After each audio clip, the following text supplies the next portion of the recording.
Numbers chapter 19. The Lord said to Moses and Aaron, "This is a requirement of the law that the Lord has commanded.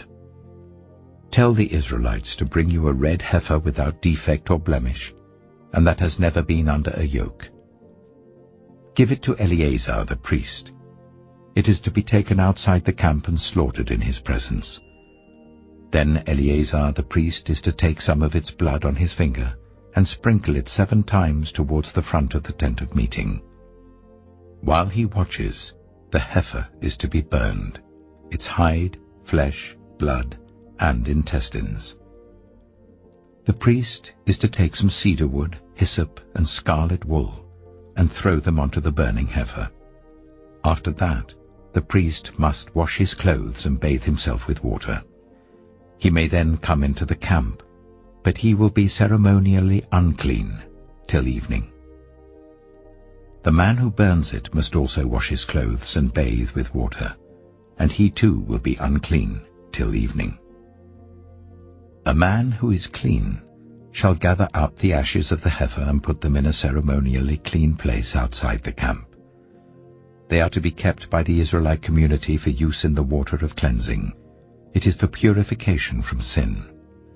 The man who gathers up the ashes of the heifer must also wash his clothes, and he too will be unclean till evening. This will be a lasting ordinance both for the Israelites and for the foreigners residing among them. Whoever touches a human corpse will be unclean for 7 days. They must purify themselves with the water on the 3rd day and on the 7th day. Then they will be clean. But if they do not purify themselves on the 3rd and 7th day, they will not be clean.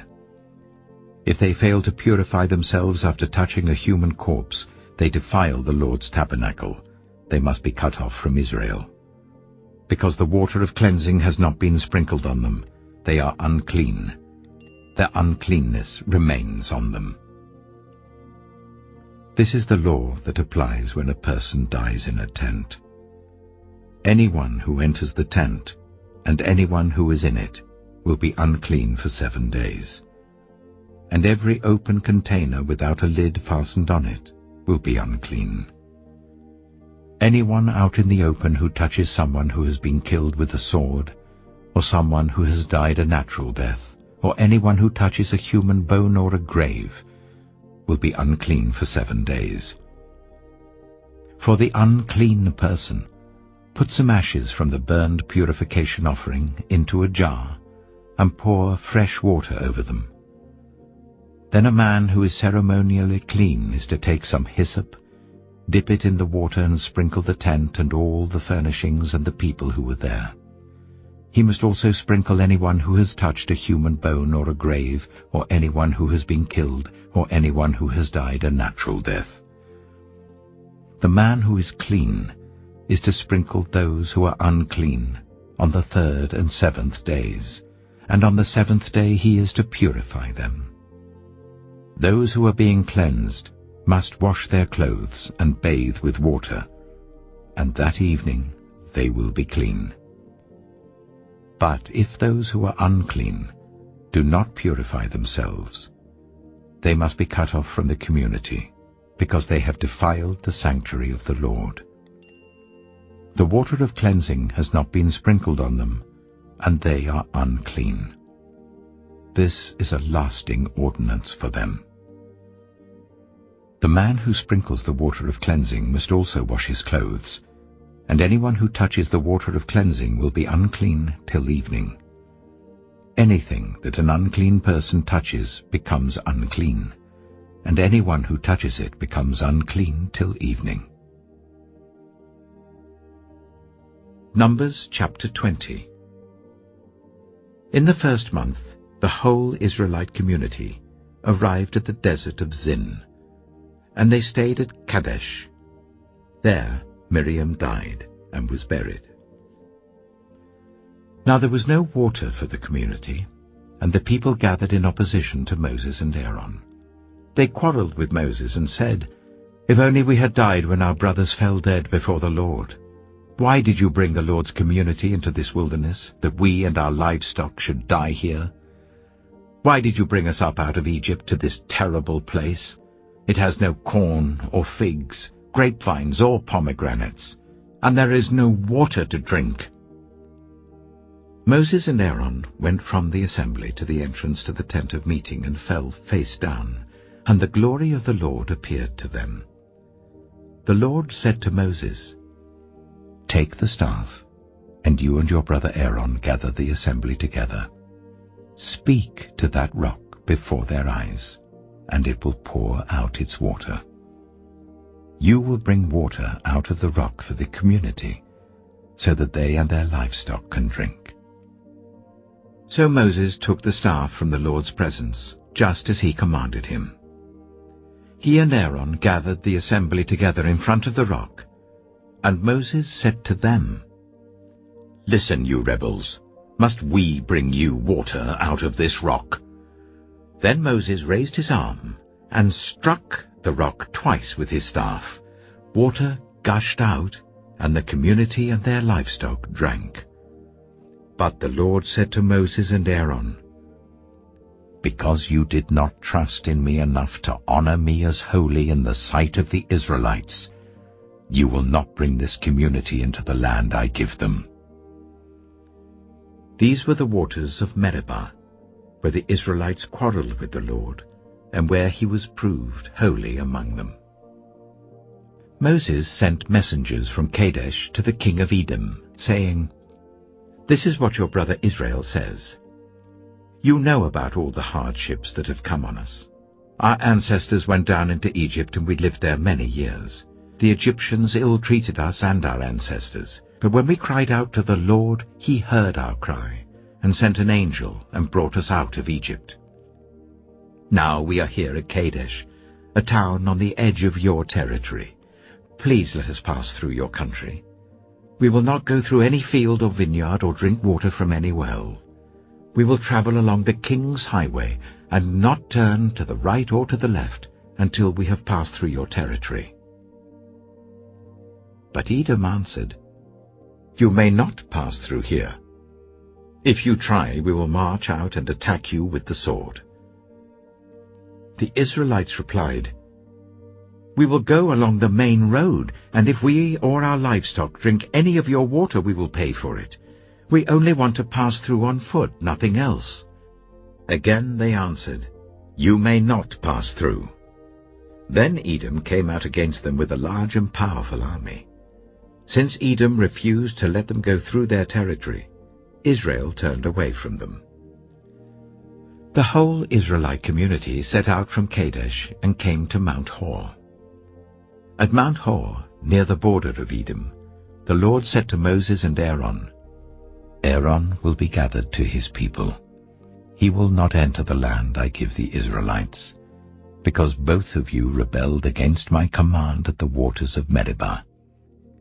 Call Aaron and his son Eleazar, and take them up Mount Hor. Remove Aaron's garments and put them on his son Eleazar, for Aaron will be gathered to his people. He will die there." Moses did as the Lord commanded. They went up Mount Hor in the sight of the whole community. Moses removed Aaron's garments and put them on his son Eleazar, and Aaron died there on top of the mountain. Then Moses and Eleazar came down from the mountain, and when the whole community learned that Aaron had died, all the Israelites mourned for him 30 days. Book 4, Psalm 90. Lord, you have been our dwelling place throughout all generations. Before the mountains were born, or you brought forth the whole world, from everlasting to everlasting, you are God. You turn people back to dust, saying, "Return to dust, you mortals." 1,000 years in your sight are like a day that has just gone by, or like a watch in the night. Yet you sweep people away in the sleep of death. They are like the new grass of the morning. In the morning it springs up new, but by evening it is dry and withered. We are consumed by your anger and terrified by your indignation. You have set our iniquities before you, our secret sins in the light of your presence. All our days pass away under your wrath. We finish our years with a moan. Our days may come to 70 years or 80, if our strength endures. Yet the best of them are but trouble and sorrow, for they quickly pass, and we fly away. If only we knew the power of your anger. Your wrath is as great as the fear that is your due. Teach us to number our days, that we may gain a heart of wisdom. Relent, Lord. How long will it be? Have compassion on your servants. Satisfy us in the morning with your unfailing love, that we may sing for joy and be glad all our days. Make us glad for as many days as you have afflicted us, for as many years as we have seen trouble. May your deeds be shown to your servants, your splendor to their children. May the favor of the Lord our God rest on us. Establish the work of our hands for us. Yes, establish the work of our hands.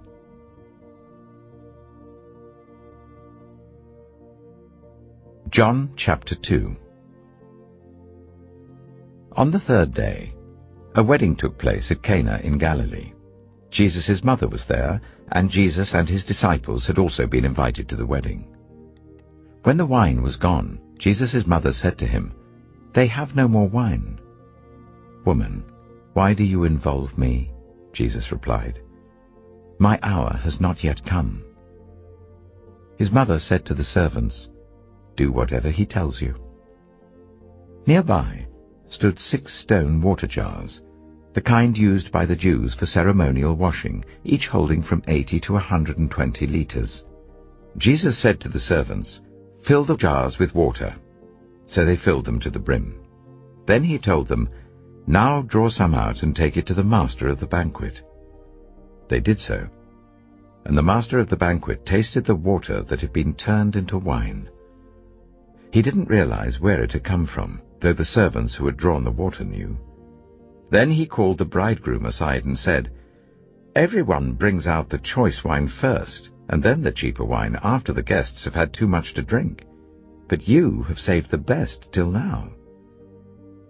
What Jesus did here in Cana of Galilee was the first of the signs through which he revealed his glory, and his disciples believed in him.